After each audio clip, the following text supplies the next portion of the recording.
সৌরভ যোশী নামে একজন বিখ্যাত ব্লগার আছে, ইন্ডিয়ান ইউটিউবার্সদের মধ্যে নাম্বার 1 ব্লগার। রোজ রোজ রেগুলার ব্লগ বানায়, নিজের ভিডিও নিজেই এডিট করে, আর কোনো এডিটার ফিডিটার হায়ারও করে না ভাই, নিজের কাজ নিজেই করবে। আর সবচেয়ে অবাক করে দেওয়া ঘটনা হলো এই কনসিস্টেন্সিটা গত 6 বছর ধরে একটা দিনও মিস যায়নি, রেগুলার। এবার ঘটনা হচ্ছে রিসেন্টলি আমি দেখছিলাম তার বিয়ে হয়েছে, বিয়ের দিনগুলো কেউ জানেনি। মাঝে মাঝেই আমার খেদে কাজ না থাকলে আমি সৌরভ যোশীর ব্লগগুলো দেখি। একটা ভিডিওতে দেখলাম যে বিয়ের আগে সঙ্গীতের আসর বসে, ঠিক আছে, ওখানে বউ নাচছে, এইভাবে নাচছে। এবার কথা হচ্ছে বউটা নাচতে নাচতে পড়ে গেছে। এখন আমি যদি সৌরভ যোশী হতাম তাহলে কি করতাম, ওই ক্লিপটুকু কেটে দিতাম, কিন্তু উনি কাটেনি, উনি জানেন যে কি করে ভাইরাল হওয়া যায়। তারপর ভিডিওটার মধ্যে সৌরভ যোশীর বউ বলছে যে দেখো আমার এই জায়গাটা লেগেছে, হ্যান ত্যান এরকম করছে। হ্যাঁ, আমরা হলে কি করতাম, ওমা কোথায় লেগেছে দেখি দেখি, কিন্তু সৌরভ যোশী বললো ও ও খুব লেগেছে, তাই না? এই আপনারা এই ডেকোরেশনটা দেখুন, ডেকোরেশনটা দেখুন ভাই,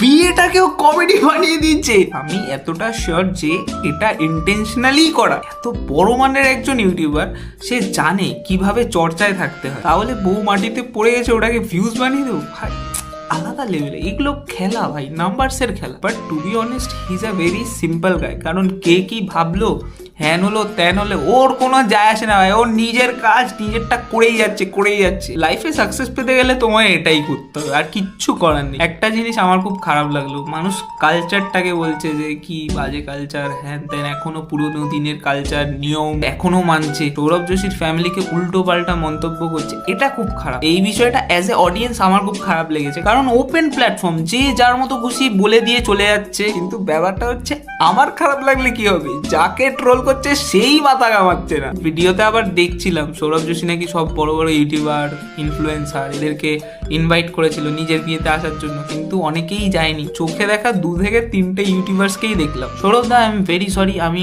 তোমার বিয়েতে খেতে যেতে পারিনি, কারণ আমার পরীক্ষা চলছিল, আমার সেমিস্টার চলছিল, আমাকে ক্ষমা করে দিও। কিন্তু বাচ্চা কাচ্চা হলে অন্নপ্রাশনে আমি যাবো, ঠিক আছে, টাটা।